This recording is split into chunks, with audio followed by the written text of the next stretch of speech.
ঈদ মোবারক। ছাত্র শিবির বিপুল ভোটে ডাকসুতে জিতছে। এই বিজয় ছাত্র শিবিরের না, এইটা মজলুমের বিজয়। আমি 20 আগস্ট লিখছিলাম গত মাসে, ডাকসু নির্বাচন নিয়ে আমার প্রেডিকশন বলি, ছাত্র শিবির ভিপি জিএস সহ বেশিরভাগ আসনেই জিতবে। হলগুলোতে কিছু আসন ভাগাভাগি হবে। শিবিরের বিজয় হবে ফেনোমেনাল, ভোটের তফাৎ হবে প্রচুর। এই নির্বাচন শেষ পর্যন্ত বাঙ্গু সেকুলার এস্টাবলিশমেন্ট হইতে দেবে কিনা এটা দুশ্চিন্তা। খুব খারাপ কিছু ঘটায় নির্বাচন স্থগিত করে দিতে পারে। বিশেষ করে বামেরা শেষ মুহূর্তে নির্বাচন বয়কট করতে পারে।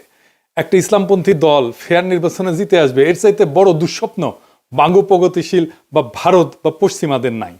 কিন্তু ঠিকভাবে নির্বাচন হইলে এইটা ফলাফল হবে বাংলাদেশের রাজনীতিতে সুদূর প্রসারী। সেটা শুধু বাঙ্গু প্রগতিশীলরা না, সম্ভবত ইসলামপন্থীরাও ঠাউর করতে পারতেছে না। যা বলছিলাম তাই হয়েছে, তাই না?